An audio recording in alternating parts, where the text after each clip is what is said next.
So today we're going to talk about Todd Rundgren's 1972 album, Something Anything.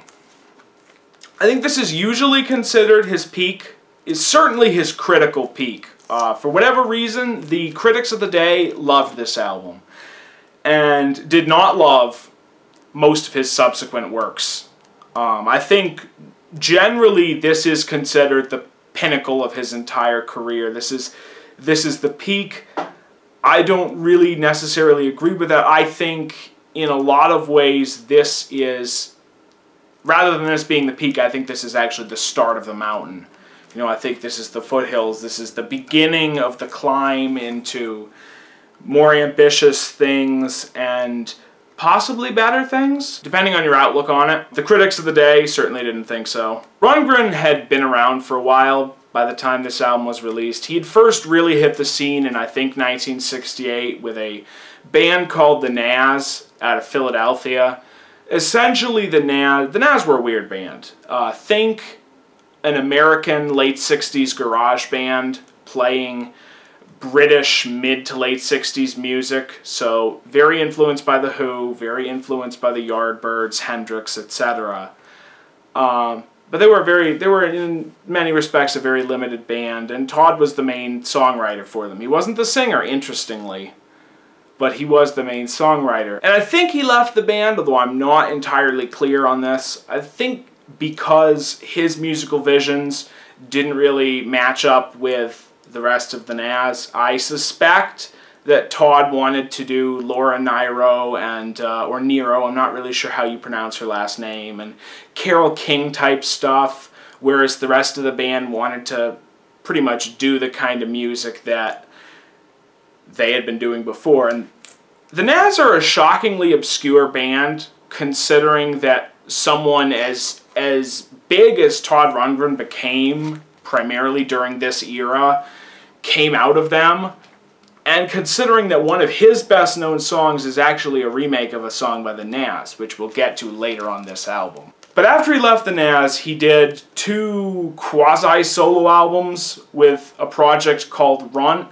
Retroactively, both Runt albums have been labeled Todd Rundgren solo albums, and they're usually known as such and sold as such nowadays. And I don't know if people really knew what to make of Todd during this phase of his career, because singer-songwriter ballady people were a dime a dozen in early 70s America. There was a horde of these people, and something like 95% of them are completely forgotten today. So, Something Anything winds up being the album that separated Todd from that crowd and made him remembered. It also led to his later career, which is an interesting odyssey all unto itself. I've already reviewed one of his later albums, which you can see over my right shoulder here. So the album was recorded on 3 separate sessions in 3 separate locations. The first of which was in LA at some indie studio that I'm blanking on the name of. I probably could have told you it 5 minutes ago. But he was working there because he felt that there was more freedom to produce the way he wanted to mic the instruments the way he wanted to. And for an early 70s album, this Something Anything is very well produced. With the caveat that, like a lot of Todd's stuff, it's maybe not mixed amazingly. He was a huge fan of compression, partially because he tended to make his albums a little too long for vinyl, and so he had to compress it so that it would sound good, and partially because compression was what the radio jockeys of the day apparently loved. I could be completely wrong there, but this is what I've always read. The second group of sessions was at the record plant in New York, where he went back to after there was an earthquake in LA. And the final set of sessions was at Bearsville. Unlike anybody else I've ever heard of making a double or triple album, Rundgren decided that each side of vinyl was going to be distinct and uniquely different from each that preceded it. And so every side of Something Anything has a very different feel. Side 1 is more pop, side 2 is a little more artsy, side 3 is a little heavier and a little more all over the place, and side 4 is a live in the studio deal. So the album opens up side 1, a bouquet of ear-catching melodies, with I Saw the Light, a song that is easily one of his most famous songs. One of the songs I heard first from Todd Rundgren. This is his early male Carole King type song, distilled into its purest and finest form, and it's a, what can I say, it's a pop gem straight out of the 70s that still sounds fantastic over 40 years later.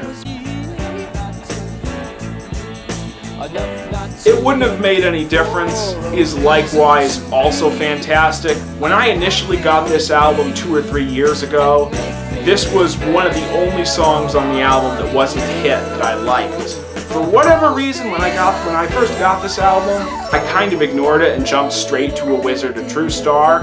But upon returning to it, I really, really like this song, even if it's not my favorite thing on here anymore. Wolfman Jack is a weird song. I'm still not 100% sure what genre exactly this is. I initially wanted to say hard rock, but now I'm just going to say slightly retro-tinged early 70s rock. Cold Morning Light is where the more simplistic pop side of side 1 kind of ends. It's interesting that Rundgren denotes side 1 as very pop and side 2 is much more cerebral, because the last couple songs on side 1 musically seem pretty cerebral to me, even if lyrically they are still just about love and loss and etc. And this song is, again, one that I really like. It's a little more complex than you would expect from this kind of music. There are some unexpected changes that I always really enjoy. It Takes Two to Tango is a song that I like more than Wolfman Jack, but less than the preceding songs on side 1. If it were just the intro, I would really, really like it, but something about the chorus main body of the song sort of rubs me the wrong way. It's a little too Rundgren on autopilot for me. Sweeter Memories is one of my absolute favorite songs in this album, and probably my favorite song on side 1. It's just fantastic. It's much more bombastic, slightly more pompous than some of the other stuff.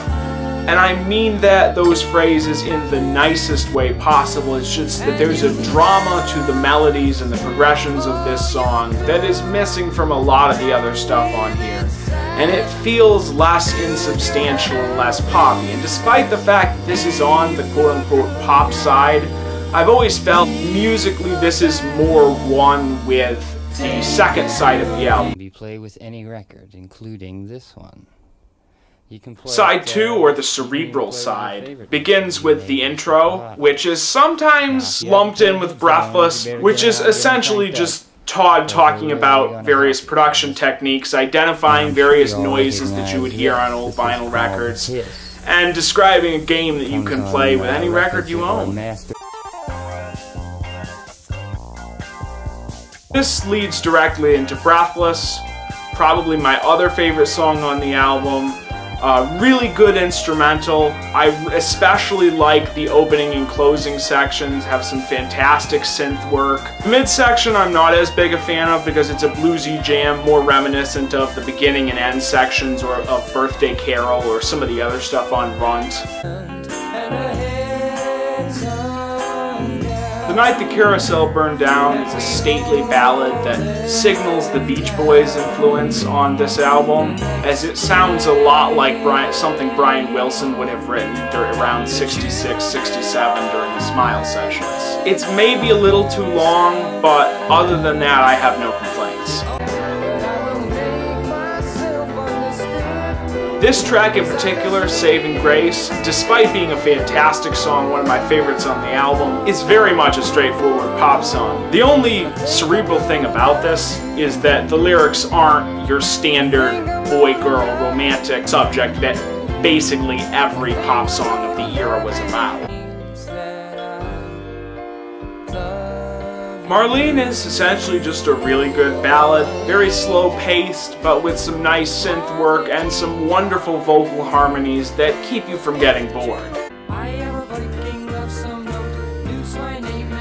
Song of the Viking is absolutely bizarre and sounds nothing like you would expect a song titled that to sound like. It's basically Todd's first pastiche of operatic, music hall, theater music.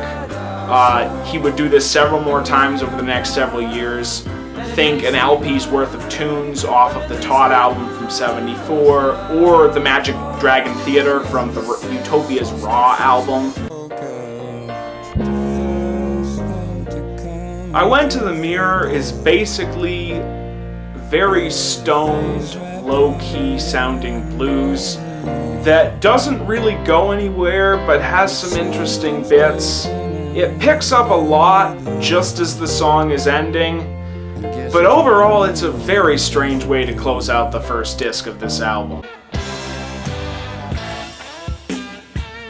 This song, which I would assume would be pronounced Black Maria, but instead he sings it as Black Mariah, so I guess that's how I'm gonna say it, is a very well done hard rock song. Probably Todd's most successful foray into the genre, at least during his early days, with some very interesting harmony work, some great lead guitar, and an okay aggressive delivery. It's definitely one of the best tracks on side 3, but I really don't have a lot more to say about it than that. One More Day is a song that I'm not a big fan of. It reminds me of Jimmy Buffett, which is not always a bad thing, but on a Todd Rundgren album it's not a good thing. Couldn't I Just Tell You is the other big well-known song on this album, besides I Saw the Light and a track we're going to get to in just a little bit. This is apparently what they call power pop, and it is apparently a very influential song within power pop. I have never fully understood what power pop means, so do with that information what you will. I like the song okay, but of the three really big songs on this album, it's easily my least favorite. Torch Song is a song that I mostly forget unless I'm actually listening to the whole album all the way through. It's a nicely done ballad, but it doesn't hold my attention, and like I said, I don't tend to remember it very well at all. Little Red Lights, on the other hand, is very memorable, even if it's not necessarily one of my favorites. It's essentially prog-tinged hard rock. Probably easily the strangest thing on this entire album, which just goes to show that contrary to popular belief, something being more prog than other things doesn't always necessarily mean I'm going to like it more. Side 4, Baby Needs a New Pair of Snakeskin Boots, opens up with a recording of some bands that Rundgren had been in the 60s, playing Money, That's What I Want, and Messin' with the Kid. I believe both are from 1966. The first song was obviously made famous by the Beatles. The second song I've honestly never heard of. Side 4 as a whole begins with Dust in the Wind, which, contrary to what one of my subscribers asked in the initiation video, is not actually the Kansas song. And it's a pleasant, if not necessarily super memorable song. I'm going to be honest with you guys, side 4 is by a long shot my least favorite part of Something Anything. That goes into the next track, which is, I believe, the most commonly attacked part of this album, primarily due to its vulgarity and its scatological subject matter. Now, I will say that while I'm not a very big fan of this song, the people who complain about it being vulgar have clearly never listened to anything by Frank Zappa. This is the other smash hit on the album, a track he wrote for the Nas back in the late 60s and then remade here, and it was a much more successful song in 72 than it was in the late 60s. I think it might actually be his biggest song. Actually, I'm not sure. That might be Bang on the Drum All Day, but I'm not sure. But it's definitely up there.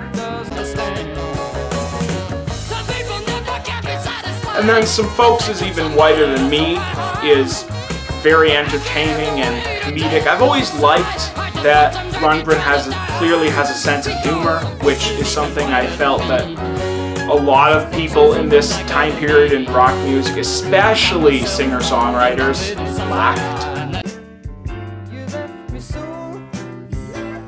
And then You Left Me Sore is a song that I always forget that I like, but when I listen to it, I like it a lot.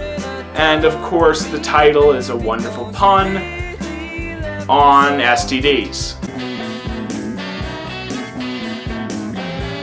And now, the last track on Something Anything is a song that I think it's interesting that Piss Aaron is considered to be the track on here that is beyond the pale and has aged poorly, when I actually think that this track is probably the more offensive of the two. Even if it's not necessarily denigrating the subject, it still hasn't aged terrifically well, which is a shame because the music of the song itself is quite good. So needless to say, I like this album a lot. Is it my favorite Todd Rundgren album? No. I think I would have to say that either A Wizard, A True Star, or maybe one of the first two Utopia albums would be my favorite. Maybe Raw. Raw's an album I like a lot. But it is the critics' choice, and it has been the consensus pick for a long, long time, probably since it came out. I think in the last 10 or 15 years that the consensus has shifted a little bit more towards A Wizard, A True Star is probably his best album. But a lot of people will still say this. It is a great album, even if side 4 on the whole, it gets a little patchy. You know, I'm not a big fan of 4 or 5 songs on the second disc of the album. But disc 1 is one of the best single discs Rundgren ever put out, and side 3 is fantastic as well. All in all, this is just one of those albums that is just artsy enough for people like me to feel special that we get something like this, and just accessible enough for people who really don't get into music as artsy as what his later work became to enjoy. And I suspect that's kind of the key to why his later albums were panned.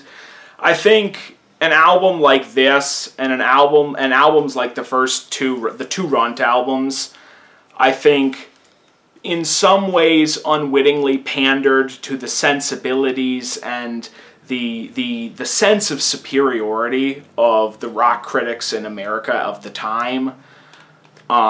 Everything else he did after Something Anything kind of fell on the wrong side of 70s American rock critics' burning hatred of anything that they thought was particularly pretentious or reaching above its station and not being simple pop or simple rock and roll. But there's also a path not taken, and that's probably an aspect of the critical disdain for his mid-70s albums, is that there's a path not taken after Something Anything where he could have become a massive pop star and chose not to, and chose to concentrate more on production and then to go in much more self-indulgent and weird directions with his solo career. And then he had Utopia, and that lasted for a while. And, you know, a lot of people would consider everything after this album hit or miss. You know, it's patchy.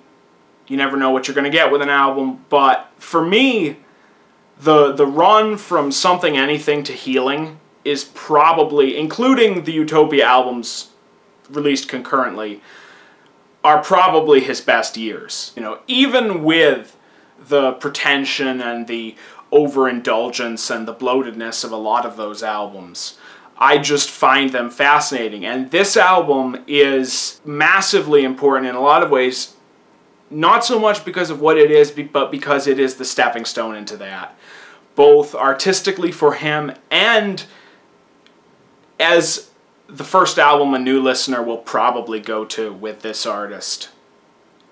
And as such, I have to highly recommend Something Anything. Particularly if you are a new listener, because as I said, while I do like several albums of his more than this album, this is by far the most user-friendly, accessible product of his classic years.